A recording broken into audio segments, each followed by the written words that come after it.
La iglesia del caos. Dios te bendiga mucho. Ciertamente a veces hay algunas cosas que vemos en la iglesia que parece que la iglesia es una plataforma de desorganización que está haciendo algo completamente paradójico para lo cual fue creada, para lo cual fue destinada. O sea, ¿qué hace, por ejemplo, que unos ministros se pongan de acuerdo antes de un congreso para sacarle toda la plata posible a la gente a través de mentiras, de adivinaciones y todo eso? ¿Por qué un hombre que predica la palabra de Dios termina enredado en relaciones extramaritales? ¿Por qué una mujer que predica la palabra y que tiene un nombre de un ministerio en particular termina siendo alguien que tiene videos pornográficos en internet? O sea, cosas que son verdaderamente contradictorias, paradójicas, para lo cual, o sea, que no caben dentro del concepto de lo que nosotros llamamos una iglesia, o no nosotros, de lo que la palabra de Dios destina a la iglesia. Dice que la iglesia es el cuerpo llamado a anunciar las virtudes de aquel que los trajo de las tinieblas a la luz. Es el cuerpo del Señor Jesucristo. ¿Por qué pasan todas estas cosas? ¿Por qué en un mundo globalizado se leen cada día noticias más trágicas y desastrosas? Y es que si la palabra dice que el juicio de Dios comienza por su casa, entonces aquellos que somos la casa de Dios, el templo del Espíritu Santo, tenemos que revisar qué estamos haciendo con nuestras vidas. Yo encuentro en la palabra, en la segunda carta del apóstol Pablo a Timoteo, en su capítulo 2 y su verso 12, que dice: si sufrimos con él, también reinaremos con él. Si le negáramos, él también nos negará. Si fuéramos infieles, él permanece fiel.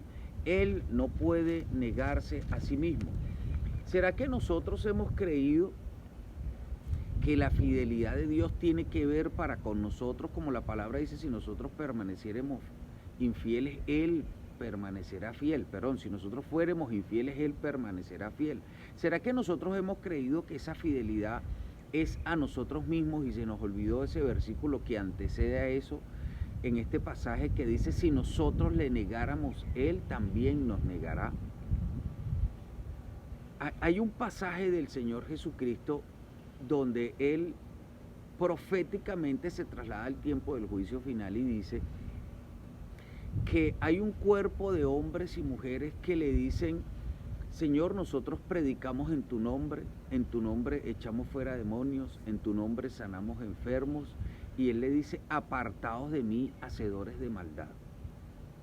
Y es que fíjese que Él está diciendo de gente que predicó, que sanó, de gente que hizo proezas, maravillas y milagros en el nombre de Jesús en esta tierra, y recibieron en ese momento el respaldo del nombre del Salvador.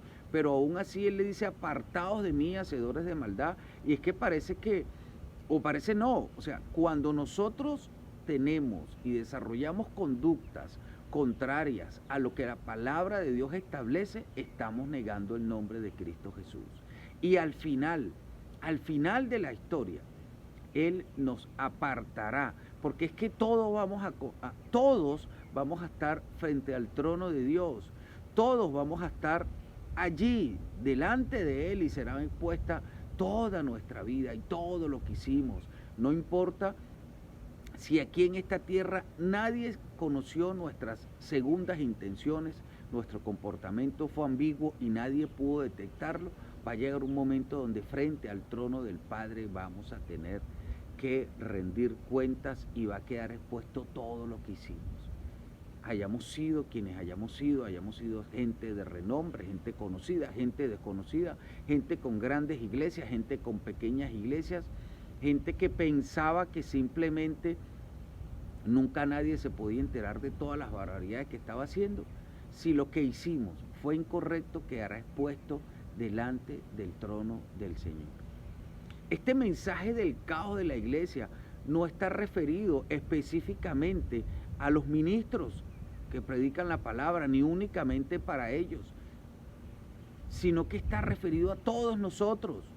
Si algo ha generado el caos en la iglesia, si algo produce que estas conductas extrañas y que este esta desorganización y estas barbaridades ocurran dentro del cuerpo de Cristo, es la falta de temor a Dios, es la falta de saber que Él pesa nuestros corazones, es la falta de saber que Él conoce las intenciones de todo lo que usted y yo hacemos. Porque es que la iglesia de Cristo no es una visión, entre comillas. La iglesia de Cristo no es un ministro que predica. La iglesia de Cristo es cada hombre y mujer que ha decidido creer en el sacrificio redentor de nuestro Señor Jesucristo. La iglesia de Cristo eres tú y soy yo.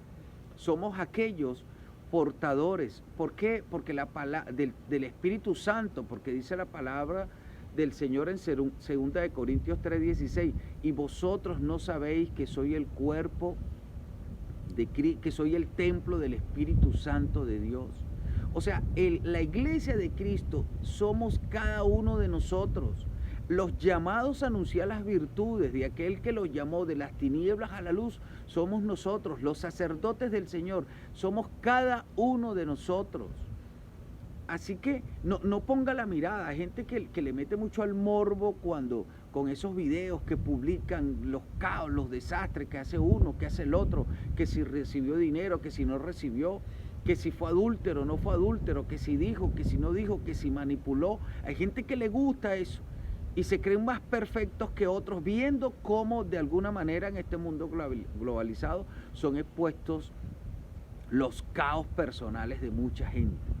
Ahora, puede ser que a ellos se les olvidó que Dios había de juzgarlos, que Dios conoce a plenitud lo que hacemos usted y yo cada día de nuestras vidas. Pero el caos está en la iglesia presente, y en usted y en mí puede manifestarse ese caos cuando perdemos de vista el profundo temor que debemos tener a lo que Dios ha establecido, porque Dios permanece fiel, pero es a su palabra, a sus promesas. Por eso cuando la palabra habla de que estamos conectados a esa naturaleza divina por medio de las grandes y preciosísimas promesas que Dios nos entregó, es porque Dios permanece fiel a esas promesas. Dios permanece fiel a esa palabra, a su palabra, porque su palabra es su propia naturaleza y Él no se puede negar a sí mismo. Entonces nosotros nos alejamos del caos que podemos generar cuando caminamos una vida de obediencia que está conectada a esas palabras, que está conectada a cada condición que establecen esas promesas, cuando honramos el nombre del Padre Celestial, cuando nunca perdemos de vista lo que es el temor a Dios. A mí alguien me preguntó, Héctor, pero es que temor a Dios es tenerle como miedo a Dios. Y no es un miedo, es una profunda reverencia, respeto a lo que Dios ha establecido, a su palabra, porque el primero que es fiel a lo que estableció es Dios. Entonces cuando el Señor establece que aquel que camina en la línea de obediencia recibe múltiples bendiciones, que si es lleno su granero, sus hijos gobernarán, estará lleno siempre su casa de bendición, de paz, de gozo, de justicia, de abundancia. Dios es fiel a eso. Pero también Dios establece que hay toda una serie de maldiciones para aquel que camina contrario a la línea de esa palabra. Entonces Dios, como no puede negarse a sí mismo, si alguien camina en una línea contraria a lo que Él ha establecido, la ira de Dios vendrá sobre él. Entonces, como Dios es tan fiel a su palabra, el temor a Dios es entender eso. Y si alguien cree que hay que tenerle un miedo literal a Dios, bueno, la verdad que hay que tenerle un poquito de miedo literal a Dios, que hay que tener un profundo temor por lo que Dios ha establecido, porque al final, el fin último de nuestra fe es la salvación de nuestras almas. Y para que la salvación de nuestras almas se manifieste en su forma total, vamos a tener que todos pasar por el tribunal de Cristo. Y nuestra vida va a ser contrastada con la palabra, porque Dios permanece fiel es a su palabra. Y cuando el temor de Dios gobierna nuestras vidas todos los días y en cada acto cotidiano que ejercemos, entonces entendemos que hay que caminar en una línea de fidelidad con una vida sin ambigüedades, con una vida sin dobleces, con una vida que no es tibia, sino que es determinada a caminar en la línea de la palabra del Señor, sin importar la circunstancia, porque por fe vivimos y no por vista. En una línea que camina sin dobleces, porque el camino que conduce a la salvación está escrito que es un camino angosto, pero el que conduce a la perdición es un amplio camino. Pero somos nosotros quienes determinamos poner nuestro libre albedrío en ese angosto camino, en esa línea de fidelidad a la palabra de Dios, para que la fidelidad que Dios tiene a esa palabra nos alcance y nos cubra. Porque el caos se manifiesta donde no hay orden. El caos se manifiesta donde hay un pensamiento ambiguo. El caos se manifiesta donde no hay temor a Dios. Escapemos del caos que se está manifestando en la iglesia.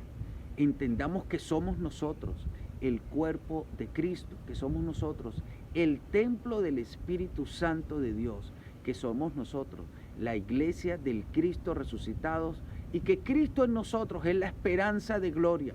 Pero para que ese Cristo haya de manifestarse en todo su esplendor, a través de su vida y de la mía, debemos tener un profundo temor a Dios y alejarnos de todas aquellas conductas que niegan al nombre del Cristo que profesamos, que niegan al nombre de Cristo que predicamos. Que en el nombre poderoso de Jesús, su vida y la mía, cada día, sea conducida por el Espíritu Santo de Dios, y todo nuestro ser, todo nuestro libre albedrío, todo el poder más grande que tiene un hombre, que es el poder de su voluntad, se incline a caminar en la línea del temor a Dios y por tanto en una fidelidad absoluta a su palabra, a sus promesas, porque Dios permanece fiel a sus promesas. Aunque usted permanezca infiel a su palabra y a sus promesas, Él sigue permaneciendo fiel a su palabra y a sus promesas. Entonces corramos la línea de nuestra fidelidad y alineemos esa fidelidad a la palabra de Dios, a las promesas del Padre Celestial, para que seamos fieles herederos de toda la gloria que Dios tiene para nosotros, y para que nuestra vida se aleje de todo ese caos, de toda esa locura que está pasando en la vida de muchos, que se les olvidó que deben permanecer fieles a Dios y que el temor de Dios debe ser una característica. Salomón, el hombre que pidió toda la sabiduría, terminó adorando a otros dioses. David, cuyo corazón era conforme al de Dios, terminó acostándose con la hija de un siervo y mandó a matar a ese siervo. Parece que no solamente basta con la sabiduría, sino que hay que tener un profundo temor a Dios para poder ser un referente del reino de los cielos. Porque, repito, Dios conoce las intenciones de cada corazón. Esto no es una crítica a una iglesia, ni siquiera a una religión en particular. No, esto es un profundo llamado a la reflexión a cada hombre y mujer que ha creído en el nombre de nuestro Señor Jesucristo, porque la iglesia somos nosotros, porque la palabra de Dios no establece no establece religión alguna, habla de una profunda religión con Dios y con su palabra, de una profunda relación con Dios y con su palabra, porque dice Juan que a todos los que creyeron en su nombre le dio la potestad de ser hijos de Dios, y si son hijos, son herederos, porque dice la palabra que todo el que cree en el Señor Jesucristo es templo de su Espíritu Santo, y si vivimos con Él, también reinaremos con Él. Así que vivamos con Él, con la fidelidad de Dios y con el temor de Dios metido en nuestros corazones. Alejémonos de todo caos y seamos unos fieles representantes de Dios en esta tierra, y seamos una iglesia pura, sin mancha, como aquella iglesia hermosa por la cual Jesucristo ha de venir por segunda vez. Esta vez no como cordero, sino como Rey de Reyes y Señor de Señores, a tomar, a arrebatar una iglesia poderosa que le ha sido fiel y temerosa de su palabra todos los días de su vida. Que Dios te bendiga mucho.